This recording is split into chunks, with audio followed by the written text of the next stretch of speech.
လူတိုင်းဟာရုပ်ရှင်တွေကလို့တကူစွမ်းအားတွေကိုမမောကြပါတယ်ဒါပေမဲ့တကယ်လို့ကျွန်တော်ကတင့်ကို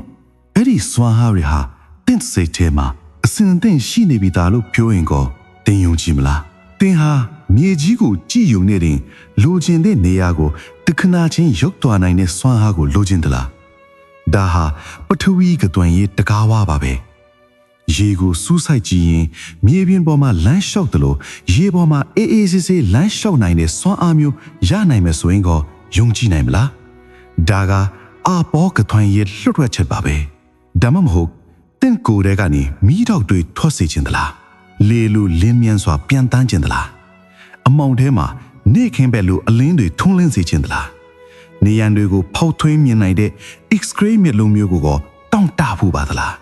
ဒါပေမဲ့ဒီတကူစွမ်းအားတွေထက်ပိုပြီးအန်အောဖို့ကောင်းတာတစ်ခုရှိပါသေးတယ်အဲ့ဒါကတော့ဒီကျင့်စဉ်တွေဟာမြတ်စွာဘုရားရှင်ကိုယ်တိုင်လမ်းညွှန်ပြသခဲ့တဲ့အမြင့်ဆုံးသောစိတ်လေ့ကျင့်ခန်းတွေဖြစ်နေတာပါပဲတကူကိုမက်မောသူတွေအတွက်ဒါဟာစัจ java လာရဲ့ဓာတ်ကြီးတွေကိုစိတ်နဲ့ထိန်းချုပ်နိုင်တဲ့စိတ်ရဲ့ remote control တွေဖြစ်တယ်လို့တန္တရာဝုစင်းရဲ့လွတ်မြောက်ရာနိဗ္ဗာန်ကိုရည်မှန်းသူတွေအတွက်တော့ဒါဟာဝိပဿနာဉာဏ်ကိုကူးပြောင်းဖို့အကောင်းဆုံးနဲ့အခိုင်အမာဆုံးသောစိတ်အခြေခံအုတ်မြစ်တွေပဲဖြစ်ပါတယ်စိတ်ကိုအစွမ်းကုန်ငိမ်သက်အောင်လေ့ကျင့်နိုင်မှတော့ရုပ်နာမ်ကိုရဲ့အမှန်တရားကိုထိုးထွင်းသိမြင်နိုင်မှာမဟုတ်လားဒီနေ့မှာတော့ကျွန်တော်တို့ဟာတာမန်လူသားတယောက်တည်းနေစိတ်ရဲ့ဧကရစ်တယောက်ဖြစ်အောင်ပြောင်းလဲပေးမယ်စိတ်တကိုးနဲ့ငြိမ်းချမ်းမိရဲ့အရေးမြစ်ကတိုင်းဆဲပါအကြောင်းကိုတကယ်လွတ်ဝက်ချက်တွေနဲ့အတူတူးဖော်သွားမှာဖြစ်ပါတယ်။တင်အသင့်ဖြစ်ပြီလား။တင်စိတ်ထဲမှာရှိနေတဲ့အစွမ်းထက်လာတဲ့အလင်းစွမ်းအားတွေကိုနှိုးဖို့အချိန်တန်ပါပြီ။မင်္ဂလာပါ UNTT Channel Podcast မှာကြိုဆိုပါရစေ။ကျွန်တော်တို့ရဲ့စိတ်အာရုံကိုတည်ငြိမ်အောင်လေ့ကျင့်ပေးတဲ့နေရာမှာရှေးဟောင်းပညာရပ်တွေကပေးထားတဲ့နည်းလမ်းပေါင်းများစွာရှိပါတယ်။လူအသေးကောင်ကိုဆင်ခြင်ရတဲ့အတူပါရှုနည်းတွေထွက်သက်ဝင်သက်ကိုမှတ်ရတဲ့အာနာပါနတတိကျင့်စဉ်တွေစသဖြင့်ကိုယ့်ရဲ့စရိုက်နဲ့ကိုက်ညီမဲ့နည်းလမ်းတွေအများကြီးရှိနေတာပါအဲ့ဒီလိုများပြားလာတဲ့ကျင့်စဉ်တွေထဲကမှဒီနေ့မှာတော့ကျွန်တော်တို့ဟာအမြင်အာရုံနဲ့ရုပ်ဝတ္ထုတွေကိုအခြေခံပြီးစိတ်အလင်းကိုဖော်ထုတ်ပေးနိုင်တဲ့ကတိုင်းဆေမျိုးနဲ့အဓိကမိတ်ဆက်ပြီးခြင်းပါတယ်ဒီကတိုင်းဆေမျိုးဟာတဘာဝတရားရဲ့အခြေခံတက်စဉ်တွေနဲ့အယောင်အစင်းတွေကိုအသုံးချပြီးတင့်ရဲ့အတွင်းစိတ်ထဲမှာအလင်းတစ်ခုအဖြစ်ပြောင်းလဲပစ်လိုက်တဲ့နည်းလမ်းပါခြေထောက်အောက်ကတည်မြဲနေတဲ့မြည်စီးဆင်းနေတဲ့ရေတောက်လောင်နေတဲ့မီးနဲ့ကျွန်တော်တို့ရှူရှိုက်နေတဲ့လေဆိုတဲ့မဟာဘုတ်တက်စင်ကြီး၄မျိုးဟာအခြေခံအကျဆုံးကျင့်စဉ်တွေပဲဖြစ်ပါတယ်ဒါတွေမကသေးပါဘူးအယောင်အစင်းတွေရဲ့စွမ်းအားကိုအသုံးချပြီးတော့လေစိတ်ကိုထိန်းချုပ်နိုင်ပါသေးတယ်နတ်မောင်နဲ့အညိုရောင်တောက်ပတဲ့အဝါရောင်ပြင်းပြတဲ့အနီရောင်နဲ့တန့်စီနဲ့အဖြူရောင်ဆိုတဲ့အစင်းကတိုင်းတွေဟာတင့်ရဲ့အာယုံကိုငြိမ်သက်သွားစေဖို့စောင့်ကြိုးနေပါတယ်။နောက်ဆုံးအဆင့်မှာတော့ဟာလာဟင်းလင်းဖြစ်နေတဲ့ပြတင်းပေါက်ကနေဝင်လာတဲ့ကောင်းကင်ပေါက်နဲ့တိုင်နံပေါ်မှာထင်ဟပ်နေတဲ့နီရောင်ကြီးလာရောင်ကြီးတွေကနေတဆင့်ရရှိတဲ့အယောင်အလင်းကတိုင်းတွေကတင့်ရဲ့စိတ်အလင်းကိုအမြင့်ဆုံးအထိမြင့်တင်ပေးသွားမှာပါ။အခုကျွန်တော်တို့နဲ့အတူဒီကတိုင်းဆေမျိုးရဲ့ရှိဝတ်ချက်တွေကိုအတူတူလေ့လာကြည့်ကြရအောင်လားဗျာကျွန်တော်တို့ရဲ့အတွင်းစိတ်ကိုပြောင်းလဲပစ်ဖို့ဆိုတာအပေါ်ယံအာယုံစိုက်ယုံနဲ့မလုံလောက်ပါဘူးအဲ့ဒီအတွက်ဗုဒ္ဓရဲ့နီးနာနေတရားတွေထဲမှာတင့်ရဲ့စရိုက်နဲ့လိုက်ဖက်မဲ့လေ့ကျင့်ငန်းပေါင်း25မျိုးကိုအသေးစိတ်လမ်းညွှန်ထားပါတယ်ခုနကပြောခဲ့တဲ့ကတိုင်းဆေမျိုးအပြင်ခန္ဓာကိုယ်ရဲ့မမြဲခြင်းကိုဆင်ခြင်တဲ့အတုပကမ္မထန်ဆေမျိုးခန္ဓာကိုယ်ရဲ့အစိတ်ပိုင်းတွေကိုစိတ်ဖြာကြည့်တဲ့ကာယကောထာတာထွက်သက်ဝင်သက်ကိုမှတ်ရတဲ့အာနာပါနာနဲ့တတဝါတွေပေါ်မေတ္တာကရုဏာမုဒိတာပွားများရတဲ့ဗြဟ္မဝိဟာရကျင့်စဉ်တွေဟာသင်စိတ်ကိုထုစစ်ပြီးမဲ့လက်နက်ကရိယာတွေပဲဖြစ်ပါတယ်ဒါပေမဲ့ဒီကျင့်စဉ်တွေကိုအားထုတ်တော့မယ်ဆိုရင်ပါမန်ကာရှန်ကာစိတ်မျိုးနဲ့တော့မရနိုင်ပါဘူးကျွန်တော်တို့မှာပါမပဒံလို့ခေါ်တဲ့အမှန်ကန်ဆုံးနဲ့အမြင့်ဆုံးသောကြိုးပမ်းအားထုတ်မှု၄မျိုးရှိဖို့လိုအပ်ပါတယ်ပထမဆုံးအနေနဲ့မိမိတို့ရဲ့တန်တန်မှာဘဝအဆက်ဆက်ကတကောက်ကောက်ပါလာပြီးအပေငရေကိုဆွေးချနိုင်တဲ့ဒူးစရိုက်အာကုသိုလ်ကံဟောင်းတွေကိုအမြင့်ပြတ်အောင်ဖေဖြတ်ဖို့ကြိုးစားရပါမယ်ဒုတိယကတော့ဒီဘဝကနေစပြီးနောင်တန်တရားတစ်လျှောက်မှာဒူးစရိုက်အသစ်တွေ မိမိစိတ်ထဲတဖန်ထပ်မဝင်လာအောင်မနီးမနာတားဆီးရမယ့်အားထုတ်မှုပါတတိယအချက်အနေနဲ့မိမိမှာအခုရရှိထားပြီးဖြစ်တဲ့တီလာနဲ့ကုသိုလ်ဟောင်းတွေကိုဘဝခန္ဓာတိတ်ဆုံးတဲ့အထိဘယ်တော့မှမပျက်စီးသွားအောင်ခိုင်ခိုင်မြဲမြဲထိမ့်သိမ်းစောင့်ရှောက်ရမှာဖြစ်တယ်လို့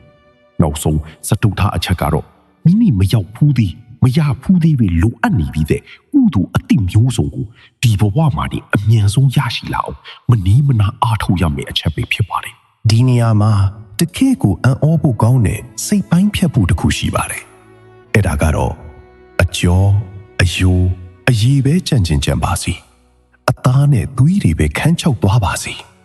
ငါရဲ့ရည်မှန်းချက်မပြီးမချင်းငါအသက်ကိုယ်တော်မညာဘူးဆိုတဲ့ပြင်းထန်တဲ့အာတာပဝိရိယမျိုးပါဒီစကလုံးတွေဟာခန္ဓာကိုယ်ကိုညှင်းဆဲဖို့ပြောတာမဟုတ်ပဲဘလူအခက်ခဲမျိုးနဲ့ကြုံလာရပါစေလက်မလျှော့စဒန်းဆိုတဲ့စိတ်တရဲ့ခိုင်မာမှုကိုတင်စားတာဖြစ်ပါတယ်ဖရာအလောင်းတော်ဆွန့်လွတ်ခဲ့တဲ့အစွန်းရောက်ဒုက္ခစရိယာကျင့်စဉ်မျိုးမဟုတ်ပဲလန်ကူလက်မှာကြုံလာရမယ့်ပြင်းဤမှုနဲ့စိတ်တက်ကြမှုတွေကိုအလဲထိုးနိုင်ဖို့စိုက်ထူထားတဲ့စိတ်တက်ခွန်အားသာဖြစ်ပါတယ်အခုလိုအကြောင်းအရာတွေကိုနှစ်သက်တယ်ဆိုရင်နောက်ထပ်အပိုင်းတွေကိုလည်းနားဆင်နိုင်အောင် subscribe လုပ်ထားနိုင်ပါတယ်ဒီလိုခိုင်မြဲတဲ့အင်္ဂါလေးပါအတိတ်ထံကိုအခြေခံပြီးမှမြည်ရီမီးလီစတဲ့ကတိုင်းတရားတွေကိုအပူတပြင်းအားထုတ်ရမှာဖြစ်ပါတယ်ဒါဟာတာမန်စိတ်အပန်းဖြေတာမျိုးမဟုတ်ပဲတန်တရာဝုကျွဖို့အတွက်အသက်နဲ့လေးပြီးအားထုတ်ရတဲ့မြင့်မြတ်တဲ့တိုက်ပွဲတစ်ခုပဲဖြစ်ပါတယ်ကတောင်းစိန်မျိုးတွေမှာအခြေခံအကျဆုံးဖြစ်တဲ့ညီကတိုင်းကိုစတင်ကျင့်ကြံတော်မယ်ဆိုရင်ပထမဆုံးလိုအပ်တာကမိမိရဲ့အာယုံကိုစူးစီးပြီးမယ်မိဝန်းတစ်ခုဖန်တီးဖို့ပဲဖြစ်ပါတယ်ဒီနေရာမှာတတိထားရမှာကမြေကတိုင်းဟာအယောင်အစင်းကတိုင်းနေနဲ့မရောရှက်ဖို့အရေးကြီးပါတယ်ဒါကြောင့်မြေဝန်းလုံးမဲ့မြေသားဟာအဝါလွန်းတာအနီလွန်းတာမျိုးမဖြစ်စေပဲ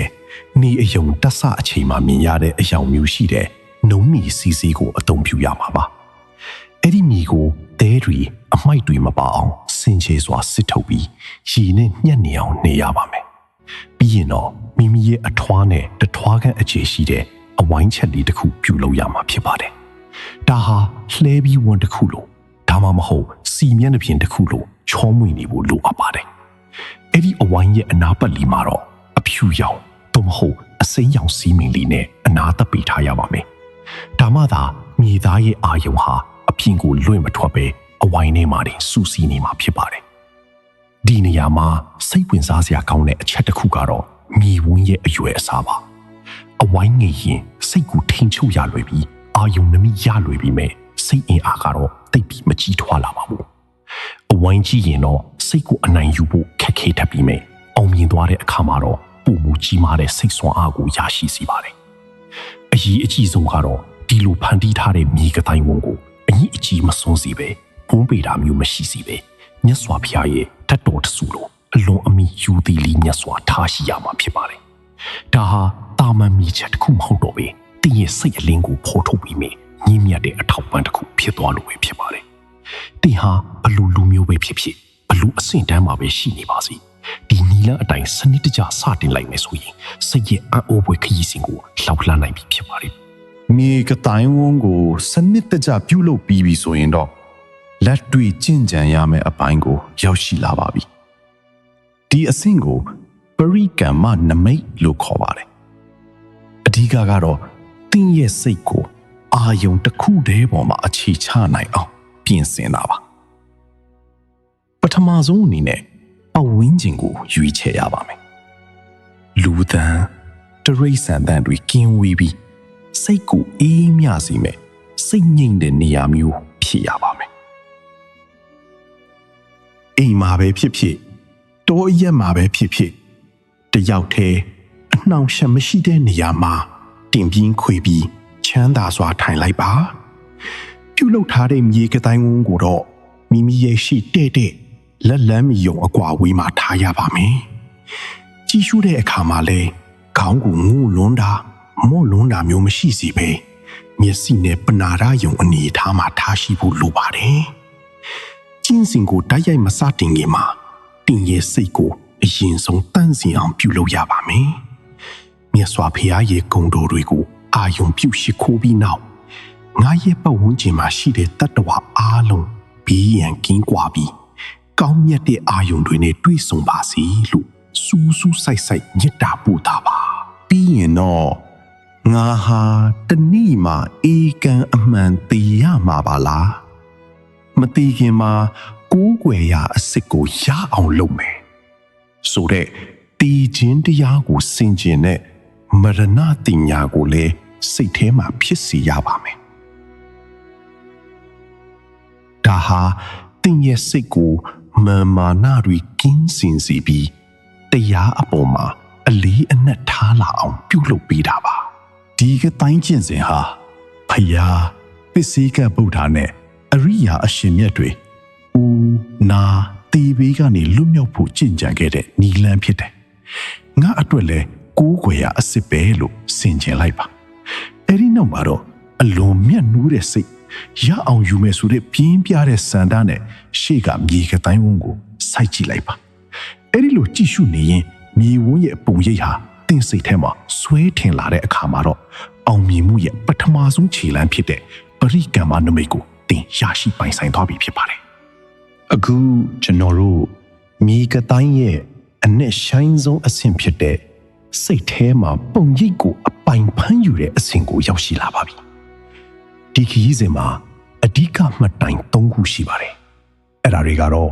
ပြင်ပကမြေဝန်းကိုကြည့်နေတဲ့ပရိကမ္မနမိတ်မျက်စိမှိတ်လိုက်ပေမဲ့စိတ်ထဲမှာအထင်အရှားမြင်နေရတဲ့ဥက္ကဟနမိတ်နဲ့အဲ့ဒီပုံရိပ်ကနေအလင်းရိုင်နေထွက်ပေါ်လာတဲ့ပฏิပါခနမိတ်တို့ပဲဖြစ်ပါတယ်ဒီကျင့်စဉ်ကိုစတင်တဲ့အခါတတိထားရမယ့်အချက်တစ်ချက်ရှိပါတယ်အဲ့ဒါကတော့ရှေ့ကမြေဝန်းကိုကြည့်တဲ့အခါအစိတ်အပိုင်းတစ်ခုတည်းကိုပဲမကြည့်ပဲမြေဝန်းတစ်ခုလုံးကိုစိတ်နဲ့ငုံပြီးအကုန်အနှံ့မြင်အောင်ကြည့်ဖို့ပါပဲအကျွင်းအကြံမရှိအကုန်နှံအာယုံယူရတာကြောင့်လဲဒါကိုကတိုင်းလို့ခေါ်တာပါကြည်နေတဲ့အချိန်မှာပါဇက်ကနေပထဝီလို့တွတ်ရွတ်နေဖို့မလိုပါဘူး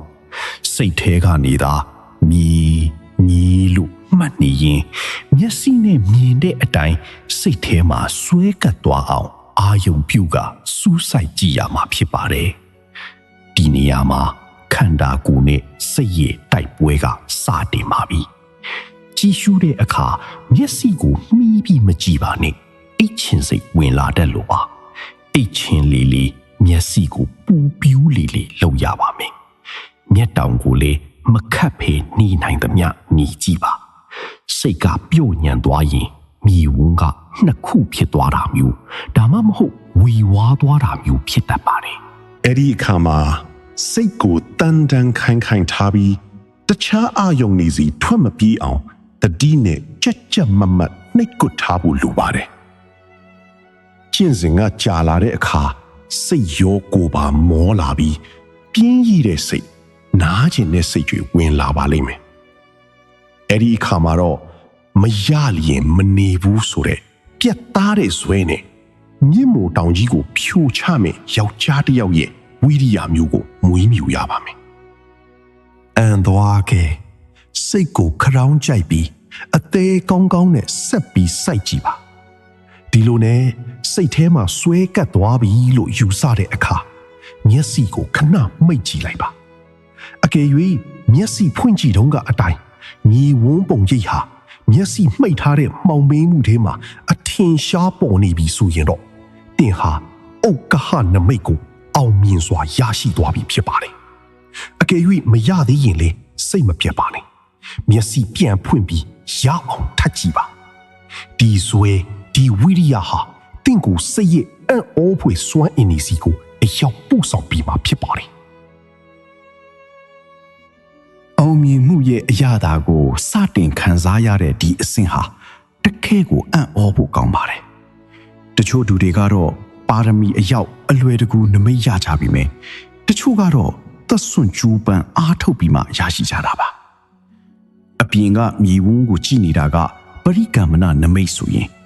အခုတင့်စိတ်ထဲမှာဆွေးမြေးသွားတဲ့ပုံရိပ်ကိုတော့ဥက္ကဟနမိတ်လို့ခေါ်ပါတယ်ဒီနမိတ်ကိုရပြီဆိုရင်တင့်စိတ်ဟာ တန်လိုက်မှအတွေ့နေတယ်လို့မြေဝန်းပုံကြီးပေါ်မှာပဲတသားလေးကြာနေတော့တာပါအခုဆိုရင်တင်ရဲ့အာယုံခံစားမှုတွေပြောင်းလဲသွားပါပြီမျက်စိမိတ်ထားပြီးမြဲဘာမှမမြင်ရတဲ့အမှောင်ထုအစားညီကတိုင်းဝန်းကြီးကိုပဲမြင်နေရပါတော့တယ်ပလက်အိတ်နေရင်လေတိမျက်နာပေါ်မှာညီကတိုင်းဝန်းကြီးကမိုးနေတယ်လို့မှောက်အိတ်နေရင်လေအောက်ကချမ်းပြင်ကိုမမြင်တော့ပဲကတိုင်းဝန်းကြီးကိုပဲမြင်နေရပါတယ်ရေထဲမှာငုံနေပါစေလက်ဝါးနဲ့မျက်နာကိုပိတ်ဖုံးထားပါစေတင့်ရှိမှမြေကတိုင်းဝန်းကြီးကအမြဲတမ်းရှိနေတော့တာပါဒါဟာဘလောက်အထိအားကောင်းသလဲဆိုရင်ညဘက်အိပ်ဆက်တဲ့အခါမှာတော့အိပ်မပျော်နိုင်လောက်အောင်စိတ်ထဲမှာထင်ဟပ်နေတတ်ပါတယ်တစီကြောက်တဲ့သူတယောက်ကမตาလောင်းကိုဂိုင်းတွယ်လိုက်ရလို့မျက်စိထဲမှာအဲ့ဒီပုံရိပ်ကြီးဆွဲထင်နေသလိုမျိုးတင့်စိတ်ထဲမှာလေ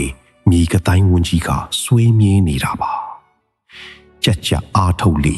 နှလုံးသွင်းလေမျက်စိကပူချေလာလေဖြစ်နေတတ်ပါတယ်အိပ်ပျော်ခြင်းလေဆိုရင်တော့အာယုံမပြုတ်ပဲနေမှသာစိတ်ကလေးနှုတ်သွားပြီးဘဝင်ကြကအိပ်ပျော်သွားမှာပါအော်ဘူကောင်းတာက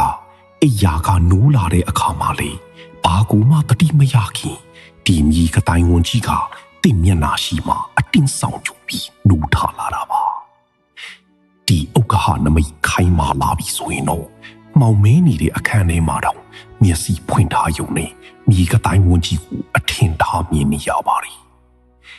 လမ်းလျှောက်နေရင်စင်းချမ်းကြွနေရင်နဲ့လေဒီအာယုံကိုဆက်လက်ပွားများလို့ရနေပါပြီဒီအဆင့်ကိုရောက်လာတဲ့အခါတင့်မှာရှိတဲ့အိတ်ချင်ငိုက်မြေးမှုတွေစိတ်လေးလံမှုတွေဟာတဖြည်းဖြည်းနေပါသွားပြီးစိတ်ဟာကြည်လင်တက်ကြွလာပါလိမ့်မယ်ဒါဟာစိတ်ရဲ့စွမ်းအားကိုလက်တွေ့ခံစားရတဲ့အစပြုခြင်းဖြစ်ပြီးဒီထက်ပိုမိုနက်ရှိုင်းတဲ့အလင်းတန်းတွေစီကိုလှမ်းတက်ဖို့အသင့်ဖြစ်နေတဲ့အခြေအနေပဲဖြစ်ပါတယ်စိတ်အလင်းရဲ့အထွတ်အထိပ်ပฏิဘာကနမိတ်မျက်မှောက်ဘဝရဲ့ရုပ်ဝတ္ထုတွေပျောက်ကွယ်သွားပြီးတင့်ရဲ့စိတ်အာယုံထဲမှာလုံးဝအသစ်ဖြစ်တဲ့ကဘာတစ်ခုပေါ်ထွန်းလာတာကိုမြင်ရောင်ကြည့်လိုက်ပါဒါဟာမြေကတိုင်းကျင့်စဉ်ရဲ့အမြင့်ဆုံးမှတ်တိုင်ဖြစ်တဲ့ပฏิဘာကနမိတ်ဆိုက်ရောက်လာတဲ့အချိန်ပါပဲအခုဆိုရင်တင့်ရဲ့ရှိကမြေဝန်းချက်ကြီးကိုအသုံးမလိုတော့ပါဘူးသိမ်းထားလိုက်လို့ရပါပြီဘာကြောင့်လဲဆိုတော့အဲ့ဒီပုံရိပ်ဟာတင့်ရဲ့စိတ်အနက်ရှိုင်းဆုံးထဲမှာအပိုင်အနိုင်ဆွေးထင်သွားလို့ပါပဲဒါပေမဲ့ထူးခြားတာကအဲ့ဒီပုံရိပ်ဟာအရင်လိုမြေသားအသွင်မဟုတ်တော့ပါဘူးတဖြည်းဖြည်းနဲ့ပူပြီးတိမ်မွေလာတယ်ပူပြီးကြည်လင်လာတယ်အနာအစာအကြောင်းအပြောက်လုံးဝမရှိတဲ့မှန်သားပြင်တစ်ခုလို့ဒါမှမဟုတ်ပလဲလုံးလေးတစ်လုံးလို့အစာပေါင်းရာနဲ့ချီပြီးချောညက်နူးနယ်လာတာပါဒါကိုကြည့်နေရတာဟာဘလောက်တောင်နှစ်သက်စရာကောင်းတယ်လေဆိုရင်သင်ဟာနာရီပေါင်းများစွာစိုက်ကြည့်နေပါစေဘယ်တော့မှပြင်းရည်သွားတာအားရကျဉ်းနှက်သွားတာမျိုးမရှိပဲစိတ်အေးချမ်းမှုရဲ့နိဗ္ဗာန်ပုံငယ်လေးတွေကိုရောက်နေတယ်လို့ခံစားရမှာပါဒီအလင်းတန်းပေါ်လာတဲ့တပြိုင်နက်မှာပဲတင့်စိတ်ကိုအမြဲနှောက်ယှက်နေတဲ့နီဝရဏလို့ခေါ်တဲ့အတွင်းရန်သူ9ယောက်ဟာလုံးဝငြိမ်ကျသွားပါတော့တယ်တစ်ကာမဂုဏ်ကိုမတ်မောတဲ့စိတ်တွေပျောက်သွားမယ်နှစ်ဒေါသနဲ့အာဃာတတွေအေးခဲသွားမယ်သုံးငိုင်မီထိုင်မိုက်မှုတွေလုံးဝလွင့်စင်သွားမယ်လေးပြန်လွင့်နေတဲ့စိတ်အာယုံတွေတဏှာထဲမှာငြိမ်သက်သွားမယ်ငါနောက်ဆုံးမှာတော့ယုံမားတန်တရားတွေတည်ဆုံးသွားပါလိမ့်မယ်ဒီတရားကတကယ်ပဲလားဆရာတွေကအလကားပြောနေတာလားဆိုတဲ့အတွေးတွေဟာအခုတော့အဖြေပေါ်သွားပါပြီဘာကြောင့်လဲဆိုတော့တင်ကိုယ်တိုင်ဒါကိုလက်တွေ့ခံစားနေရပြီဖြစ်လို့ပါပဲဒီအချိန်မှာတင်ရဲ့စိတ်ဟာအော်စရာကောင်းလောက်ကြီးထွားလာပြီးလျင်မြန်လာပါတယ်ကျန်းကန်တွေမှာတော့ဒါကိုစမ်းအင်္ဂါတွေပေါ်ထွန်းလာတယ်လို့ဆိုပါတယ် စိတ်ဟာအာယုံပေါ်ကိုလေးစားတန်းတစ်ခုလိုတန်းကနေရောက်သွားမယ်ဝိတက်အဲ့ဒီမှာပဲခိုင်ခိုင်မြဲမြဲကတ်နေမယ်ဝိစာရတကူလုံးမှာလျှက်စစ်စည်းသလိုမျိုးကြည်နူးမှုတွေလွှမ်းခြုံလာမယ်ပီတိအေးမြလာတဲ့ချမ်းသာမှုကိုခံစားရမယ်ဒုက္ခနဲ့စိတ်ဟာတသားတည်းတည်ငြိမ်သွားပါလိမ့်မယ်ဧကကတာတင်းရဲ့မှတ်ဉာဏ်တွေဟာလည်းမယုံနိုင်စရာကောင်းလောက်အောင်ပွင့်ထွက်လာပါလိမ့်မယ်ငယ်ငယ်လေးကမိခင်နှူးဆုခဲ့တဲ့အချိန်ထိအတိတ်ကအဖြစ်အပျက်တွေကိုအခုလေးတင်ဖြစ်နေသလိုမျိုးအကုန်လုံးပြန်မှတ်မိလာတာပါစိတ်ရဲ့အရှိန်အဟုန်ကဘလောက်ညံတယ်လေဆိုရင်စကြဝဠာကြီးကိုစိတ်နဲ့တစ်ဖက်ပတ်မိဆိုရင်တော့လက်ဖြစ်တစ်ချက်တည်းအတွင်းမှာအပီးပတ်နိုင်တဲ့စွမ်းအားမျိုးပါတင်းရဲ့အတွေးတွေဟာစိန်သွားနဲ့မှန်ကိုချစ်လိုက်တယ်လို့မျိုးပြတ်သားထင်ရှားနေပါလိမ့်မယ်ဒီအဆင့်ကိုရောက်ပြီဆိုရင်တင်းကိုတိဟိတ်ပုဂ္ဂိုလ်လို့တတ်မှတ်လို့ရပါပြီဒါဟာတင်းမှာတရားထူးရဖို့ပါရမီထူးပါလာပြီဆိုတဲ့တတ်သိပါပဲတချို့ကရက်ပိုင်းအတွင်းရနိုင်တယ်လို့တချို့ကတော့နှစ်ပေါင်း30လောက်ကြိုးစားရတတ်ပါတယ်အချိန်ကအဓိကမဟုတ်ပါဘူးဇွဲကသာအဓိကပါ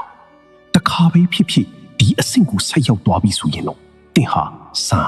မိတ်ဖို့ဆိုတဲ့အမြင့်ဆုံးလွတ်မြောက်ရာပန်းတိုင်ကိုလှမ်းကင်ဖို့လက်တကမ်းအလိုရောက်ရှိသွားပြီဖြစ်ပါတယ်ဗျာဒါဟာတင်လျှောက်လန်းလာတဲ့ခရီးစဉ်ရဲ့အမြင့်ဆုံးအောင်ပွဲခံတဲ့အခိုက်အတန့်ပါပဲအခုဆိုရင်တင့်စိတ်ထဲမှာစောစောကပေါ်ထွန်းလာတဲ့ပฏิဘာကနမိတ်ဆိုတဲ့အလင်းဝန်းကြီးရှိနေပါပြီဒီအလင်းဝန်းကိုစကြမင်းလောင်လေးကိုကိုယ်ပေါ်ဆောင်ထားရတဲ့မိခင်တယောက်ကမိမိရင်သွေးကိုချစ်ခင်ဆောက်ရှောက်တယ်လို့မျိုးအလုံးအမင်းမျက်နှိုးတန်ဖိုးထားပြီးမမေ့မလျော့ဆောက်ရှောက်ရပါမယ်ဒီအလင်းကိုစူးစူးဆိုင်ဆိုင်နဲ့ထက်ခါတလဲလဲကြည့်ရှုနေရင်တခဏအတွင်းမှာပဲတင်းရဲ့စိတ်ဟာအရင်ကနဲ့မတူပဲအားကောင်းမှောင်တန်ဖြစ်လာပါလိမ့်မယ်အဲ့ဒီနောက်မှာတော့စိတ်ဟာအာယုန်တွေကိုနှိမ့်မြုပ်တိုးဝင်သွားပြီး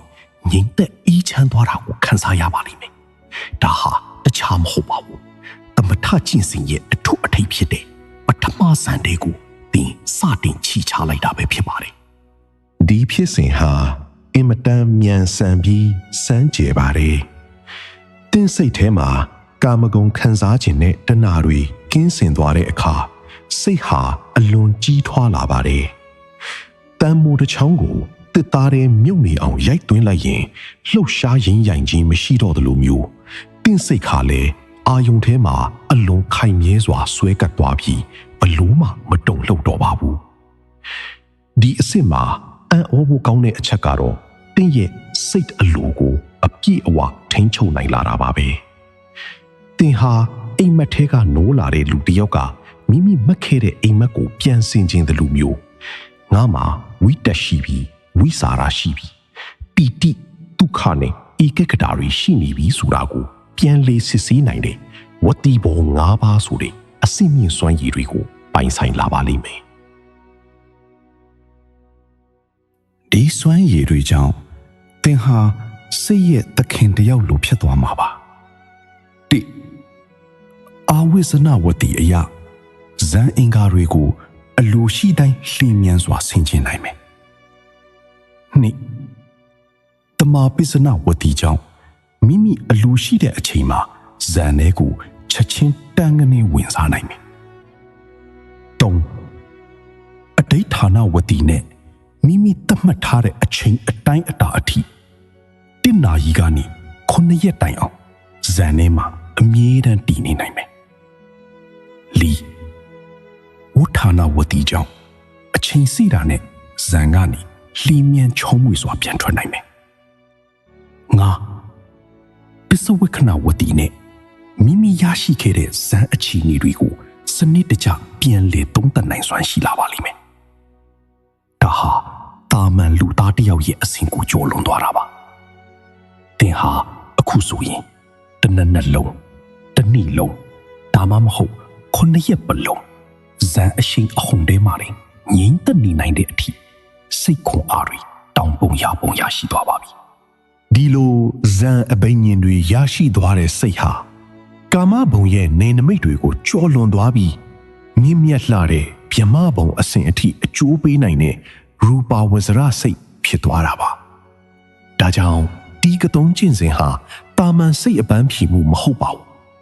ဒါဟာတင့်ရဲ့စိတ်ဝိညာဉ်ကိုအနိုင်ဆုံးအဆင့်ကနေအမြင့်ဆုံးအလင်းကဘာတွေစီကိုခေါ်ဆောင်သွားမယ်အသက်နဲ့လဲပြီးကြင်ကြံရကြိုးနှက်တဲ့တကယ်ကိုအံ့ဩဖွယ်ကောင်းတဲ့ခရီးစဉ်ကြီးပဲဖြစ်ပါတယ်ဗျာဒီနေရာမှာကျွန်တော်တို့စိတ်ရဲ့အမြန်နှုံးနဲ့ပတ်သက်ပြီးအံ့ဩဖို့ကောင်းတဲ့လျှို့ဝှက်ချက်တစ်ခုရှိပါတယ်အဲ့ဒါကတော့စိတ်ရဲ့အမြန်နှုံးပါပဲဒီဝတိဘော၅ပါးစလုံးမှာအထွတ်အထိပ်ကိုရောက်တော်မူတဲ့မြတ်စွာဘုရားရှင်တွေဟာတကူပြတိဟာတွေကိုပြသတဲ့အခါမှာစိတ်ရဲ့အမြန်နှုံးဟာမယုံနိုင်စရာကောင်းလောက်အောင်မြန်ဆန်လွန်းလာပါတယ်။စံဝင်စားတာနဲ့ပြန်လဲဆင်ခြင်တာတွေကြားမှာစိတ်အစဉ်ဟာမျက်စိတမိတ်အတွင်းကတိပေါင်းများစွာဖြစ်ပျက်သွားတာပါ။ဒါဟာတာမန်လူသားတွေမဆိုထားနဲ့တခြားပုဂ္ဂိုလ်တွေတောင်မလိုက်နိုင်နဲ့အမြင့်ဆုံးသောစွမ်းရည်ပဲဖြစ်ပါတယ်။ဒီလိုစိတ်စွမ်းအားတွေထပ်တန်ကြီးထွားလာဖို့ဆိုရင်ကျွန်တော်တို့ရဲ့ကတိုင်းနမိတ်ကိုပူပြီးကြီးမားကျေပြန့်အောင်လှုပ်ဆောင်ရပါမယ်။ဒါပေမဲ့ဒီနေရာမှာတတိထားရမယ့်အချက်တစ်ခုရှိပါတယ်။အစိုးပိုင်းကကျွန်တော်တို့ပြောခဲ့တဲ့ဥက္ကဟနမိတ်စိတ်ထဲမှာပုံရိပ်ဆွဲယုံပဲရှိသေးတဲ့အချိန်မှာတော့ဒီအဝန်းဝိုင်းကိုကြီးအောင်မလုပ်ရသေးပါဘူး။အဲ့ဒီအချိန်မှာသွားပြီးချဲ့လိုက်ရင်စိတ်ကမထိန်နိုင်ပဲပုံရိပ်တွေကွဲအပျက်စီးသွားတတ်လို့ပါ။အလင်းရောင်တွေထွက်ပေါ်လာတဲ့ပฏิဘာကနမိတ်ရောက်တဲ့အခါဒါမှမဟုတ်ဇံရပြီးတဲ့အခါကျမှသာဒီအလင်းဝန်းကိုတဖြည်းဖြည်းချဲ့ယူရမှာဖြစ်ပါတယ်။ချဲ့ပုံချဲ့နည်းကလည်းစိတ်လှုပ်ရှားဖို့ကောင်းပါတယ်။စိတ်ထဲကနေကြီးစေလို့နှလုံးသွင်းလိုက်ုံနဲ့အလင်းဝန်းဟာစိတ်ထင်တိုင်းလိုက်ပြီးကြီးလာပါလိမ့်မယ်။ချက်ချင်းကြီးချဲ့ပြစ်တာမျိုးမဟုတ်ဘဲတဖြည်းဖြည်းနဲ့လက်တသိနှစ်သိကနေတတောင်တလန်အဲ့ဒီကနေတဆင်စัจ java လာတစ်ခုလုံးအပြည့်အထီတောင်အလိုရှိသလောက်ကျေပြင့်အောင်ချဲ့နိုင်စွမ်းရှိသွားမှာပါဒါဟာတင့်ရဲ့စိတ်ဟာစัจ java လာကြီးနဲ့တသားတည်းဖြစ်သွားတဲ့အခိုက်အတန့်ပါပဲနောက်ဆုံးသတိပေးလို့တဲ့အချက်ကတော့လှေကားထစ်ကိုတက်တယ်လို့ပါပဲအောက်ထစ်ကဆန်းကိုခိုင်မြဲအောင်မလုပ်ပဲအထက်ဆန်းကိုအလောတကြီးတက်ဖို့ကြိုးစားရင်အထက်ဆန်းကိုလည်းမရအောက်ကရထားပြီးသားဆန်လေရှော့ကျသွားတတ်ပါတယ်။ဒါကြောင့်အောက်ချီကိုဝတိဘော၅ပါးနဲ့ခိုင်ခန့်အောင်အရင်လုပ်ပါ။အဲ့ဒီလိုခိုင်မာသွားပြီဆိုရင်တော့သင်ဟာတဆင့်ထက်တဆင့်မြင့်မာတဲ့စိတ်ရဲ့အထွတ်အထိပ်နေနေတွေစီကိုလုံခြုံစိတ်ချစွာနဲ့အောင်နိုင်သူတယောက်လိုလှမ်းတက်သွားနိုင်ပြီဖြစ်ပါတယ်ဗျ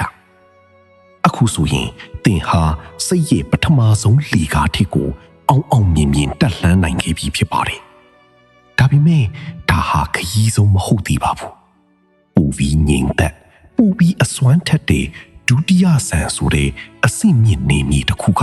တင့်ကိုစောင့်ကြည့်နေပါတယ်။ပထမဆန်ကိုဝတိဘော၅ပါးနဲ့ခိုင်ခန့်အောင်လေ့ကျင့်ပြီးတဲ့အခါမှာယောဂီပုဂ္ဂိုလ်ဟာ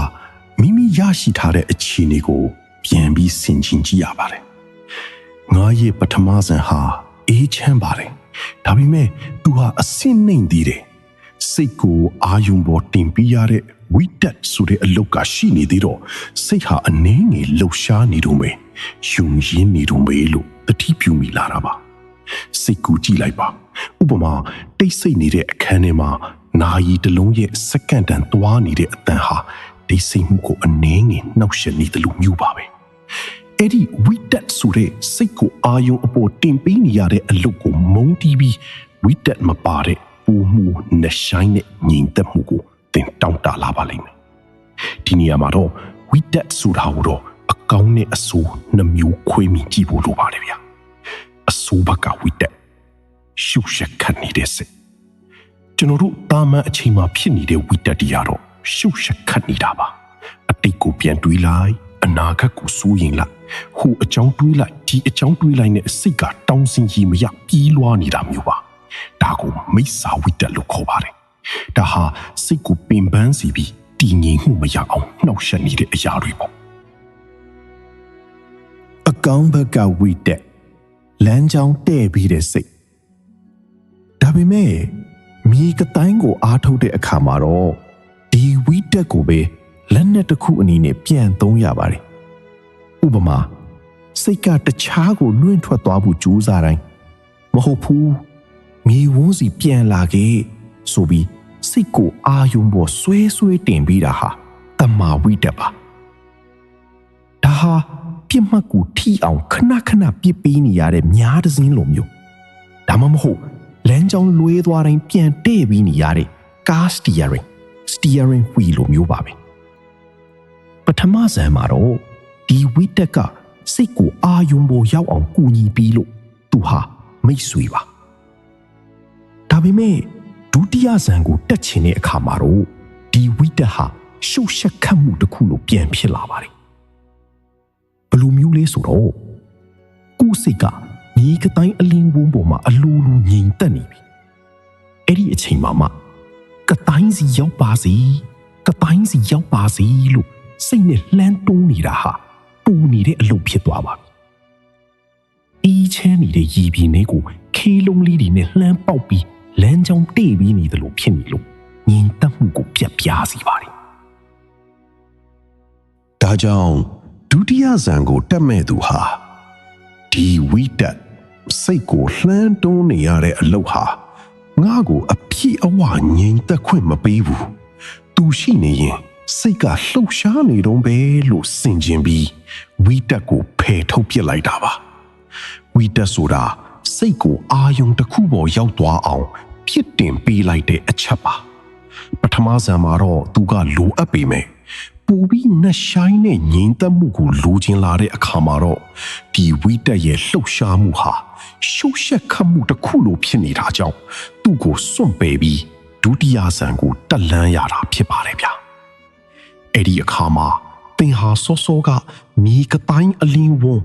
ပฏิဘာကနမိတ်ကိုပဲမြေလို့မှတ်ပြီးထက်ခါတလေးလေးစိုက်ကြည့်နေရပါမယ်ဒါပေမဲ့ဒီတစ်ခါမှာတော့သင်ရဲ့စန္ဒာကဝိတက်မပါစေချင်တော့ဘူးဆိုတဲ့အတိနေပါ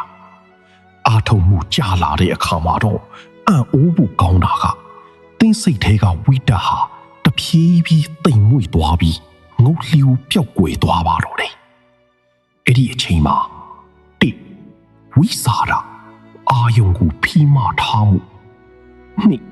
ပီတိနှစ်သက်မှုသုံးဒုက္ခချမ်းသာမှုလေးဤကကတာ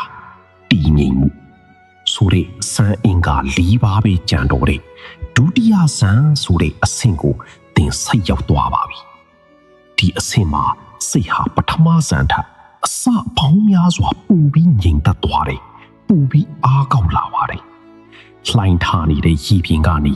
မှန်သားပြင်လိုငြိမ်သက်သွားတဲ့ရေပြင်အလားတင်စိတ်ဟာအလုံးကိုတိမ်မွေ့သွားတာပါဒါကြောင့်ဒီဒုတိယဇန်ကိုလည်းရှင်းနီးတူပဲဝတိဘော၅ပါးနဲ့နိုင်နှင်းအောင်ပြန်လည်လေ့ကျင့်ရပါမယ်သင်ဟာစိတ်ရဲ့လှေကားထစ်တွေကိုတစ်ထစ်ပြီးတစ်ထစ်တက်လန်းရင်ပိုမိုနှက်ဆိုင်တဲ့အလင်းကဘာတွေစီကိုစိတ်လှုပ်ရှားပွဲခရီးဆက်နေပြီဖြစ်ပါတယ်ဗျာအခုဆိုရင်သင်ဟာစိတ်ရဲ့ဒုတိယလှေကားထစ်ကိုကြော်ဖြတ်ပြီးပိုမိုနှက်ဆိုင်တဲ့နေမြေတွေကိုခြေချဖို့ပြင်ဆင်နေပါပြီဒါပေမဲ့ဒီနေရာမှာ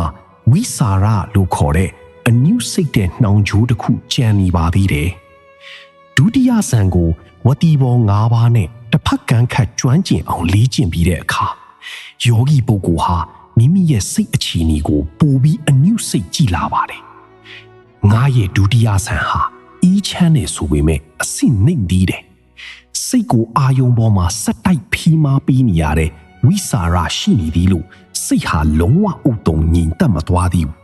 အာအစွမ်းညံ့သေးတယ်လို့ဆင်ခြင်မိလာတာပါဒါကိုမြင်သာအောင်ဥပမာပေးရရင်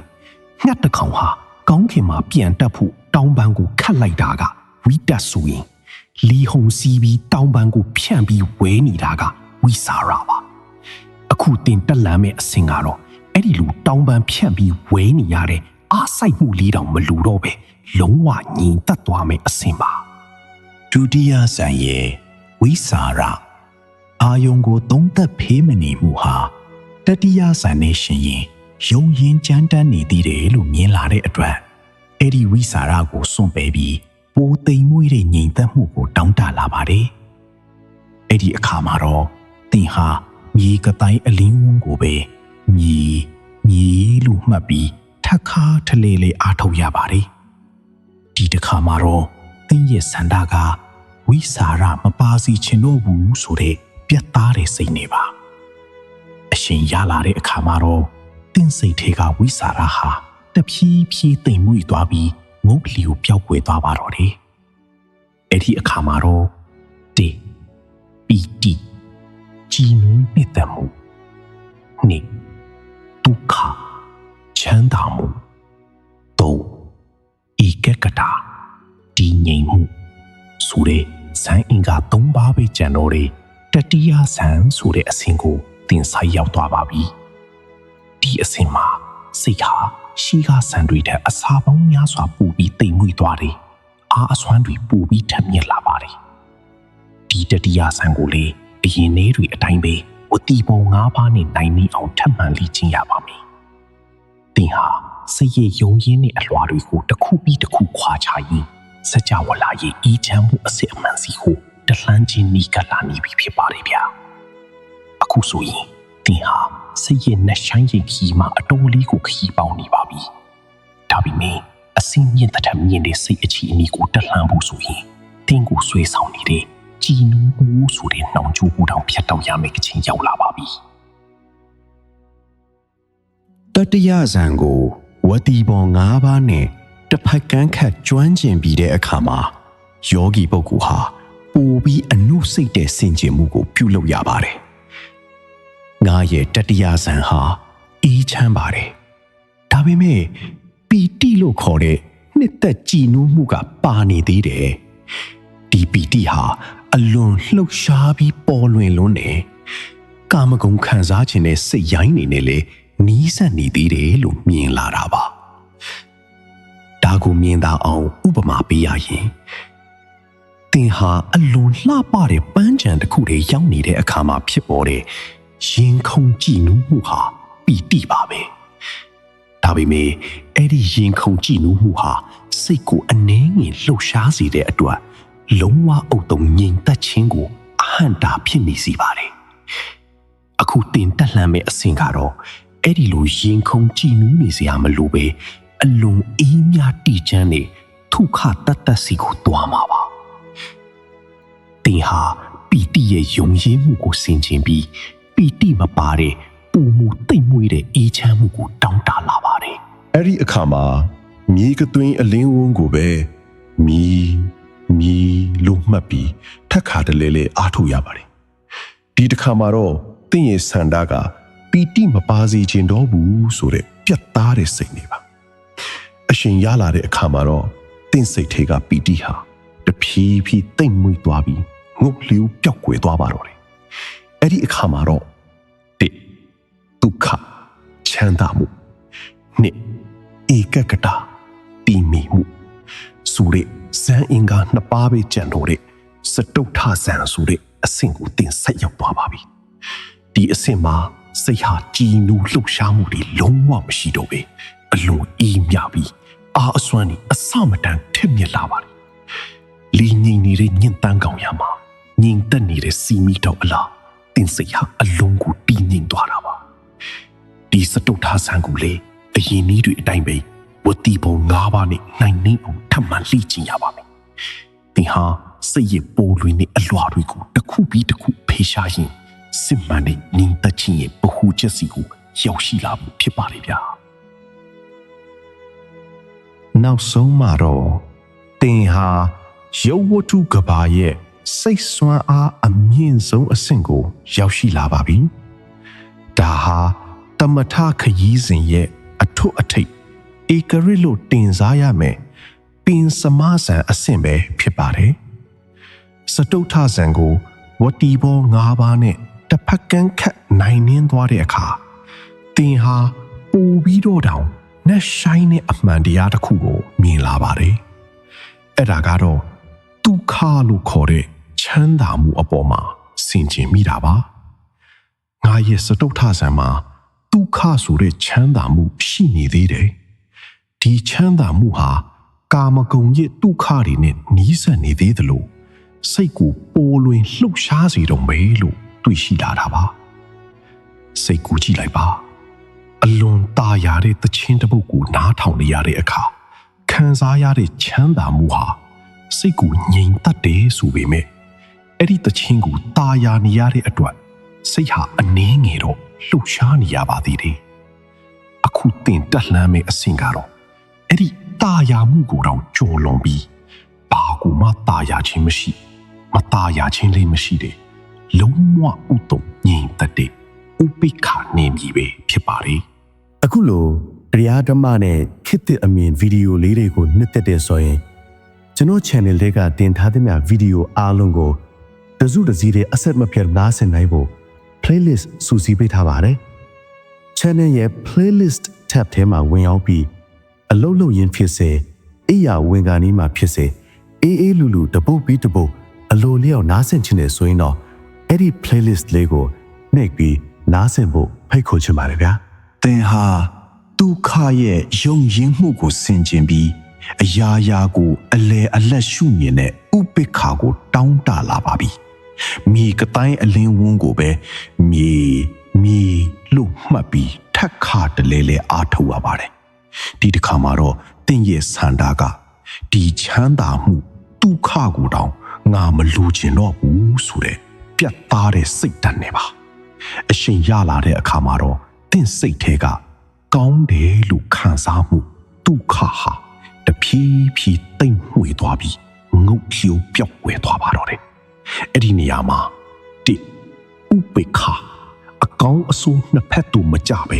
အလေအလတ်တည်ငြိမ်မှုနှစ်ဧကကတာတခုတည်းသောအာယုံမှာအစွမ်းကုန်စူးဆိုင်မှုဆိုတဲ့စံအင်္ဂါနှစ်ပါးနဲ့ပြည့်စုံတဲ့ပြင်စမဆန်ဆက်ရောက်လာပါပြီဒီအဆင့်မှာစိတ်ဟာလုံးဝကိုအနှိုင်းမိတ်ငြိမ်သက်သွားပါပြီလှိုင်းတဘူလုံးဝမရှိတဲ့သမုဒ္ဒရာရည်ပြင်ကြီးလို့လေဟာနေတဲ့မှာငြိမ်သက်နေတဲ့အလင်းတန်းတစ်ခုလို့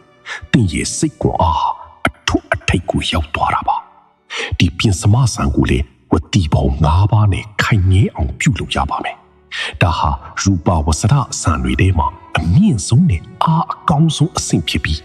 ဒီအဆင့်ကိုရောက်တဲ့သူဟာစိတ်ရဲ့အောဖွယ်ရာတကူအပင်တွေကိုရရှိဖို့အဆင့်တင်ဆုံးအနေအထားကိုရောက်ရှိသွားပြီဖြစ်ပါတယ်ဗျာ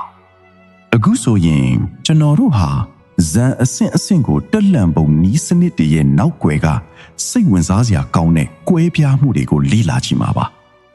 စိတ်ရဲ့အလုံးလုံးပုံဟာလူတဦးနဲ့တဦးမတူညီကြပါဘူးတချို့သူတွေအတွက်ဇန်ဟာ9ဆင့်ရှိတတ်ပြီးဒါကိုပင်စကနီးလို့ခေါ်ပါတယ်ဒါဟာကျွန်တော်တို့အခုနပြောခဲ့သလိုဝိတက်ဝိစာရ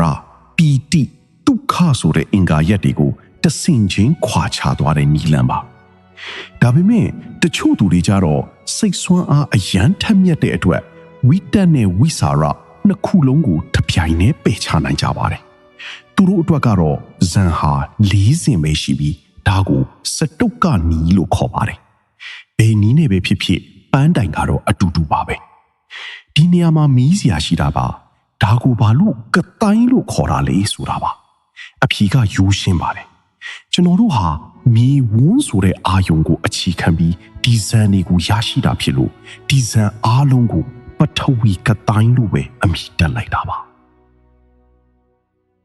အာယုံနဲ့စိတ်ဟာတသားတည်းဖြစ်သွားတဲ့သဘောပေါ့နောက်ထပ်စိတ်ဝင်စားဖို့ကောင်းတဲ့အချက်ကတော့ပါရမီအထုံရဲ့အခန်းကဏ္ဍပါကိုယ့်ရဲ့အတိတ်ဘဝတွေမှာ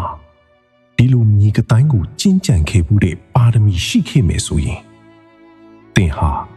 မိဝန်းချက်ကြီးကိုတီးသတ်လုံနေစရာတော့မလိုပါဘူး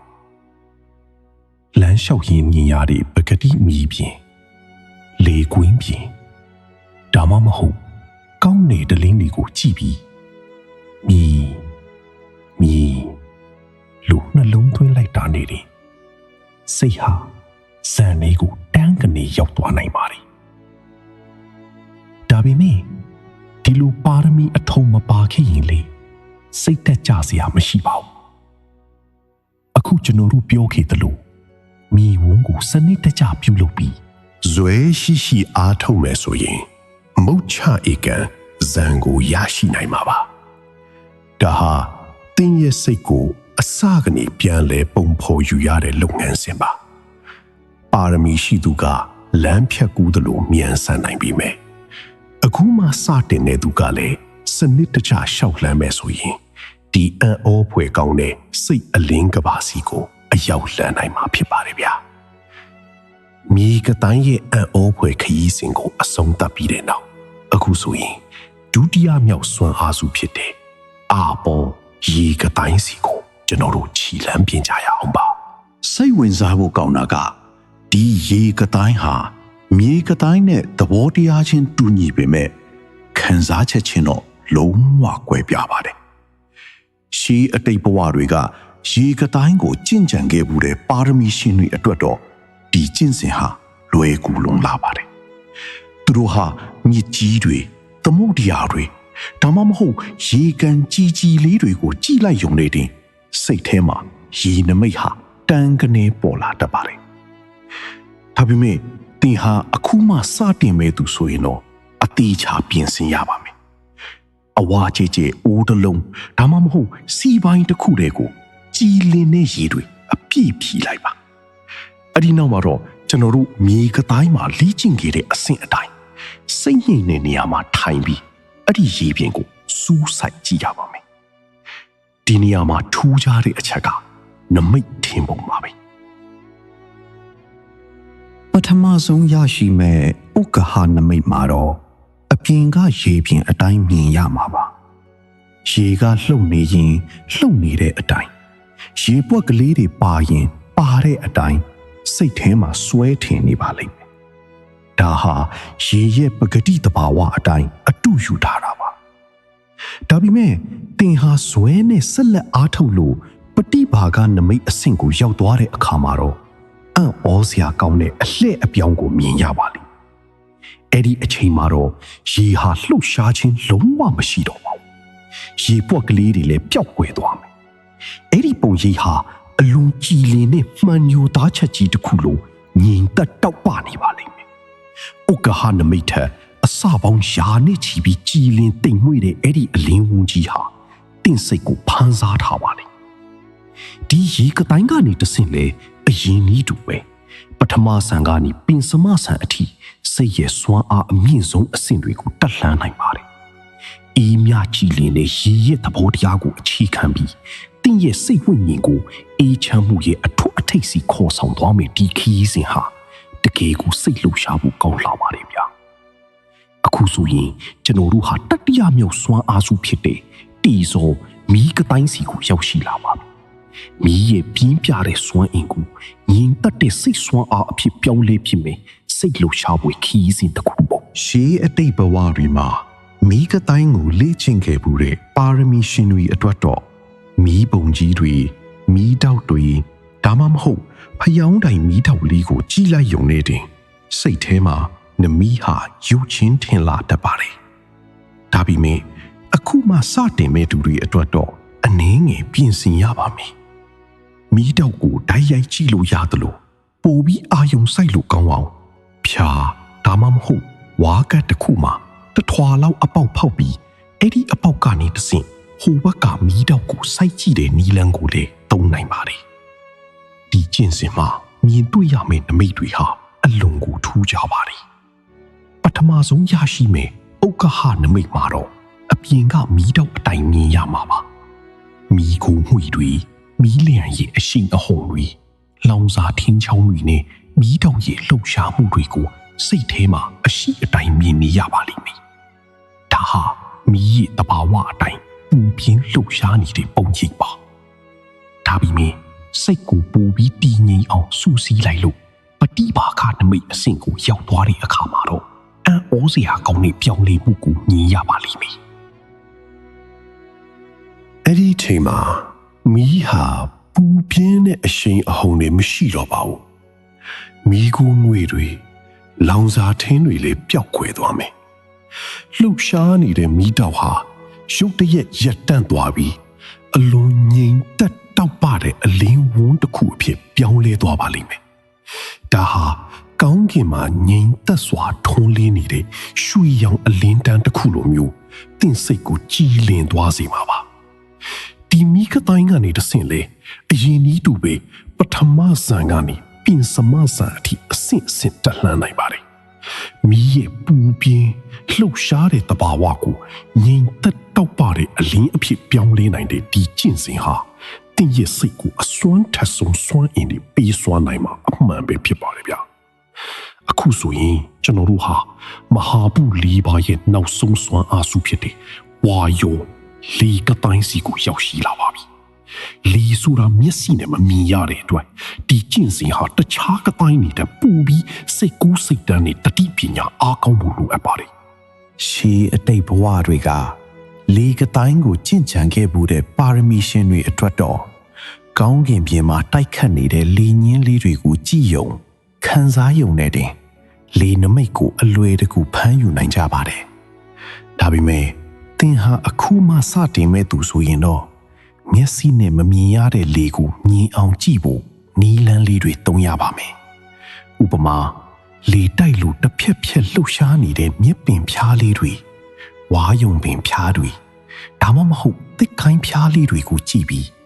ဒီနေရာမှာလေတွေတိုက်ခတ်နေတာပဲလို့တတိနဲ့မှတ်သားရမှာပါဒါမှမဟုတ်ရင်လေလေတိုက်တဲ့နေရာမှာထိုင်ပြီးကိုယ့်ရဲ့ခန္ဓာကိုယ်ကိုလေလာထိတဲ့နေရာလေးမှာစိတ်ကိုစူးစီးပြီး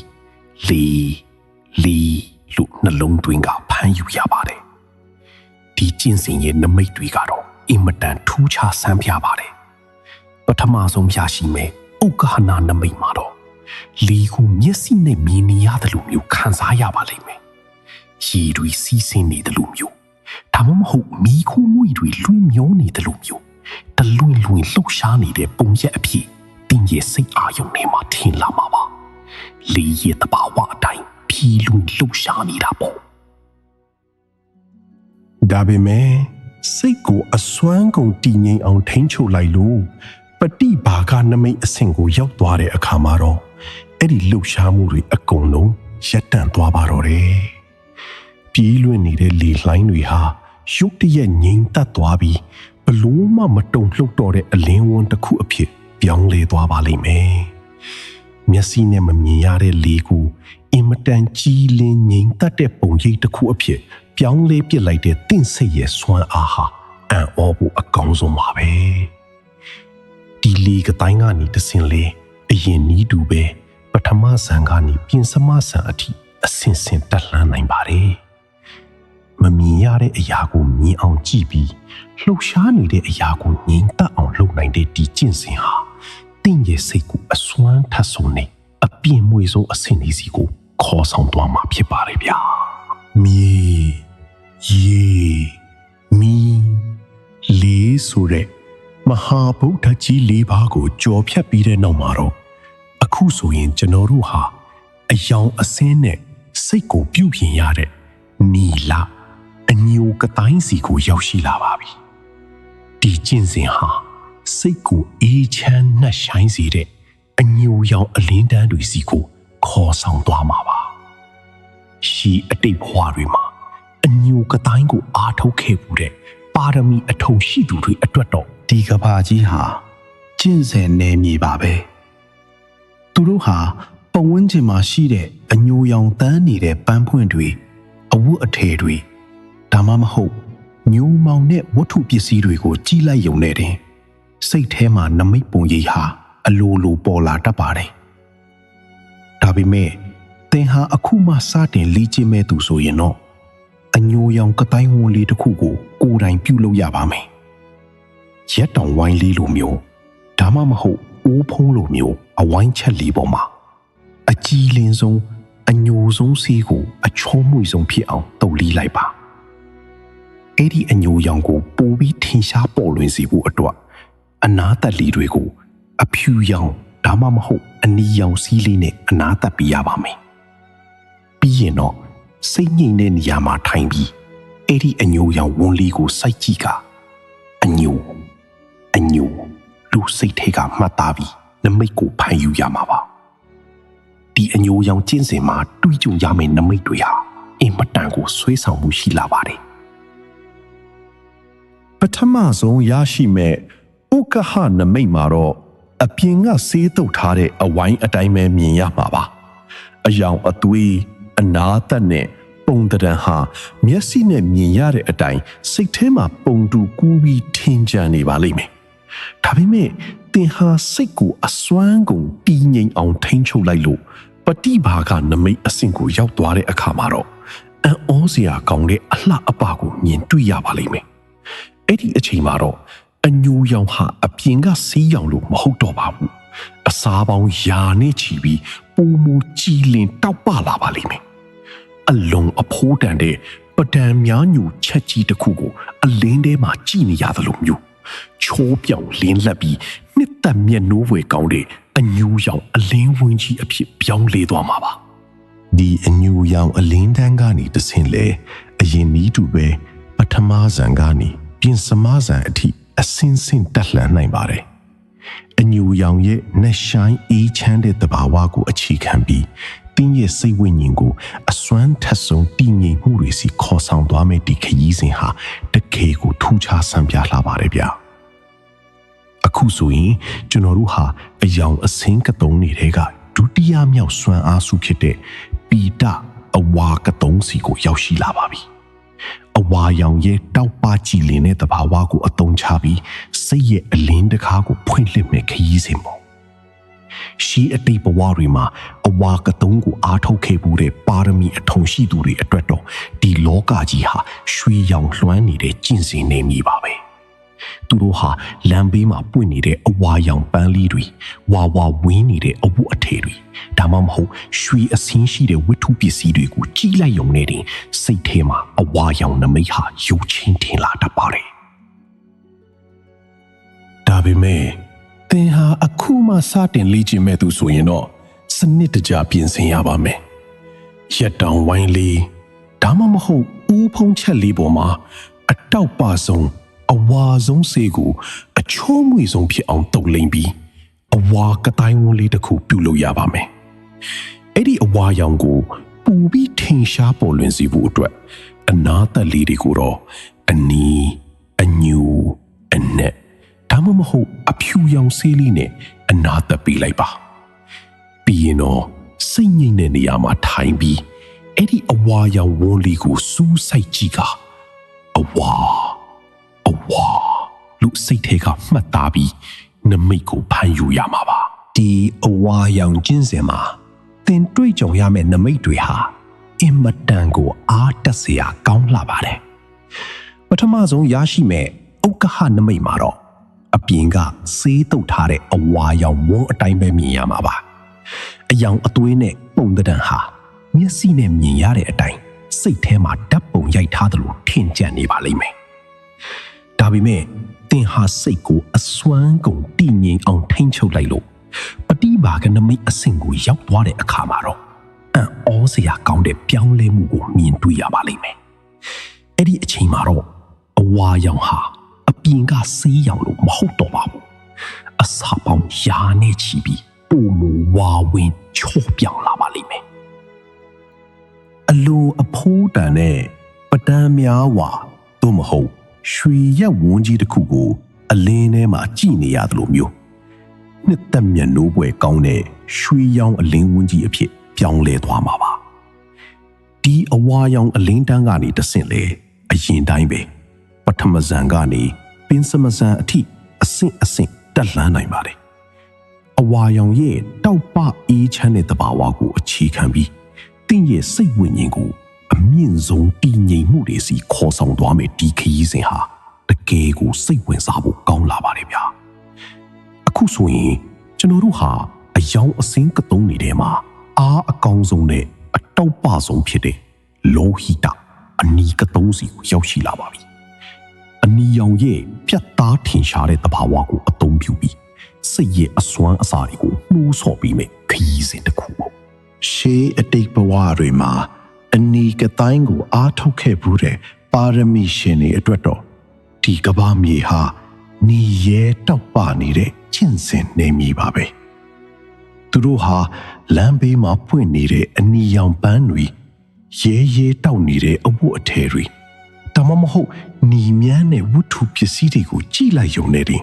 စိတ်ထဲမှာအနီရောင်နမိတ်ဟာရုပ်ချမ်းထင်လာတတ်ပါတယ်ဒါပေမဲ့တင်ဟာအခုမှစတင်လေ့ကျင့်မဲ့သူဆိုရင်တော့စနစ်တကျပြင်ဆင်ရပါမယ်ရက်တောင်ဝိုင်းလီဒါမှမဟုတ်အိုးခုံချက်လီပေါ်မှာအတောက်ပဆုံးအနီဆုံးဆေးကိုအချောမွေဆုံးဖြစ်အောင်တုပ်လှိမ့်ပြီးအနီကတိုင်းဝန်လေးတစ်ခုပြုလုပ်ရပါမယ်အဲ့ဒီအနီရောင်ကိုပူပြီးထင်ရှားပေါ်လွင်စေဖို့အတွက်အနာတလီတွေကိုတော့အညူအဝါဒါမှမဟုတ်အဖြူရောင်စီးလီနဲ့အနာတပီလိုက်ပါပြီးရင်တော့စိတ်ငြိမ်တဲ့နေရာမှာထိုင်ပြီးအဲ့ဒီအနီရောင်ဝိုးလေးကိုစူးစိုက်ကြည့်ကအနီလူစိတ်ထဲကမှတ်သားပြီးနမိတ်ကိုဖန်ယူရမှာပါဒီအနီရောင်ကျင့်စဉ်မှာတင်တွေ့ကြုံရမယ့်နမိတ်တွေဟာအင်မတန်ကိုရင်သက်ရှုမောဖွယ်ကောင်းလာပါတယ်ပထမဆုံးရရှိမဲ့ဥက္ကဟနမိတ်မှာတော့အပြင်ကဆေးတုပ်ထားတဲ့အနီရောင်ဝန်းအတိုင်းပဲမြင်ရမှာပါအယောင်အသွေးနဲ့ပုံတံဟာမျက်စိနဲ့မြင်ရတဲ့အတိုင်းစိတ်ထဲမှာပုံတူကူးပြီးထင်ကြံနေပါလိမ့်မယ်ဒါပေမဲ့တင်ဟာစိတ်ကိုအဆောင်ကုန်တည်ငြိမ်အောင်ထိန်းချုပ်လိုက်လို့ပฏิဘာကနမိတ်အဆင့်ကိုရောက်သွားတဲ့အခါမှာတော့အံ့ဩစရာကောင်းတဲ့ပြောင်းလဲမှုကိုမြင်တွေ့ရပါလိမ့်မယ်အဲ့ဒီအချိန်မှာတော့အနီရောင်ဟာအပြင်ကစီးရောင်လိုမဟုတ်တော့ပါဘူးအစားပေါင်းယာနဲ့ချီပြီးအိုမိုနီမြန်းချောပြောင်လာပါလိမ့်မယ်အလွန်အဖိုးတန်တဲ့ပဒံများနီရပ်ဝန်းကြီးတစ်ခုကိုအလင်းထဲမှာကြည့်နေရတယ်လို့မျိုး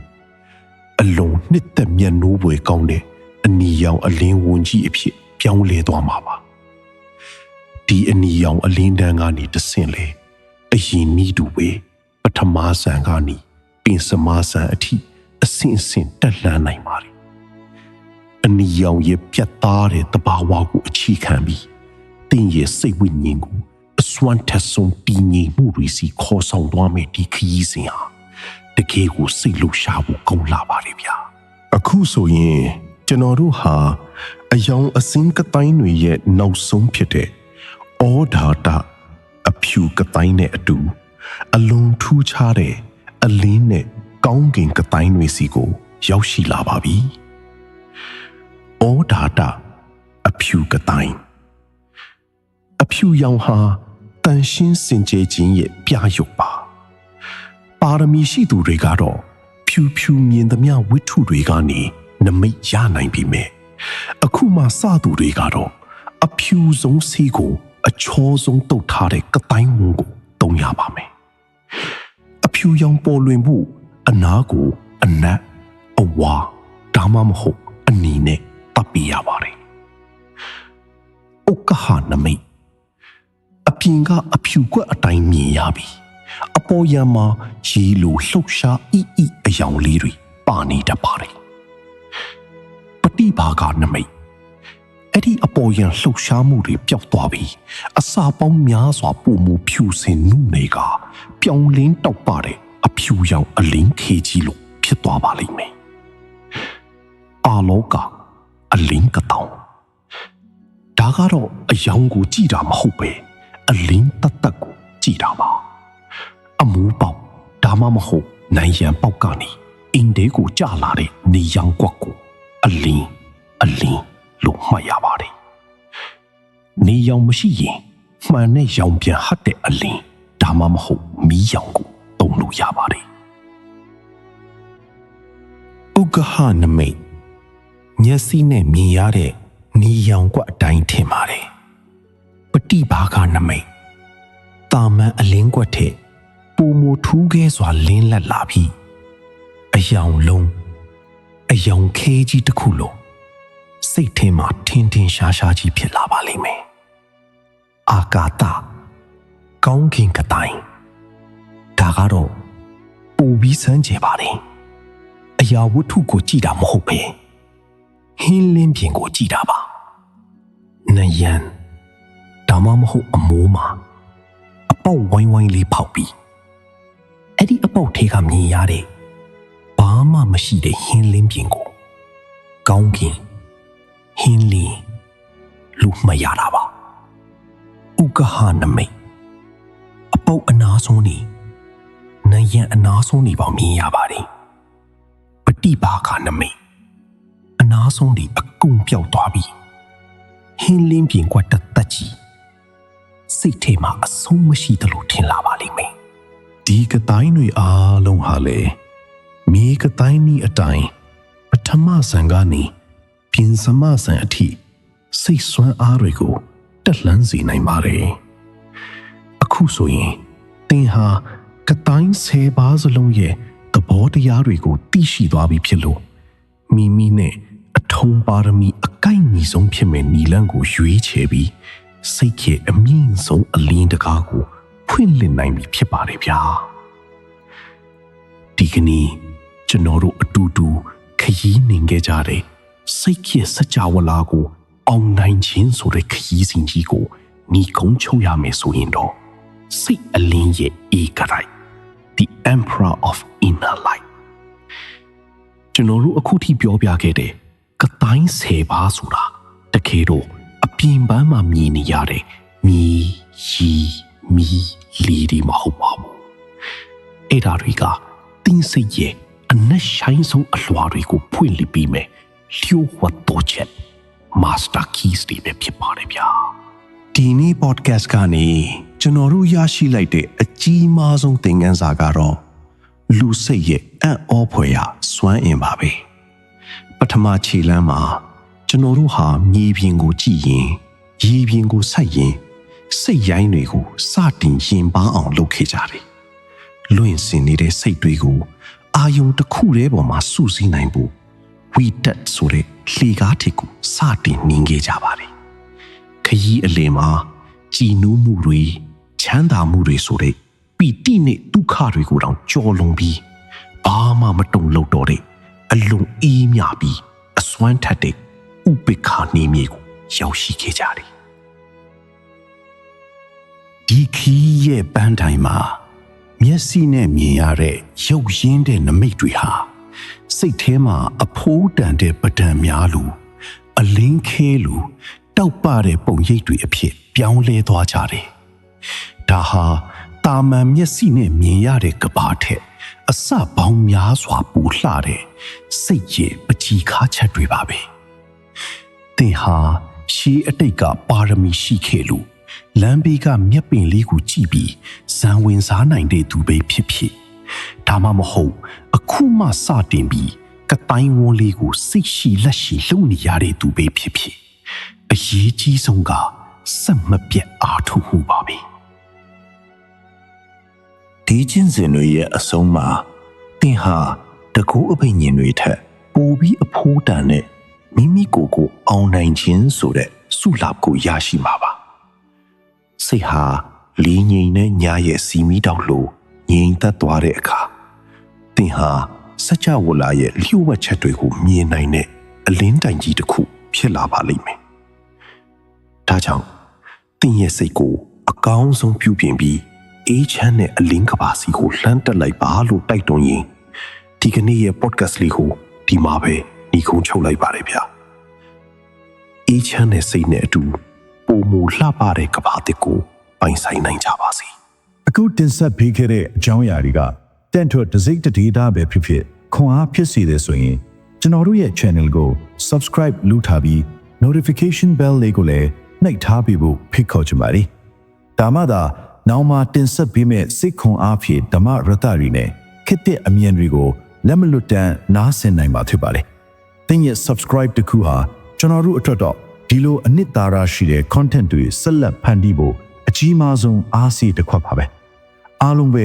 စိတ်ချမ်းသာကိုယ်ချမ်းသာရှိကြပါစေခင်ဗျာ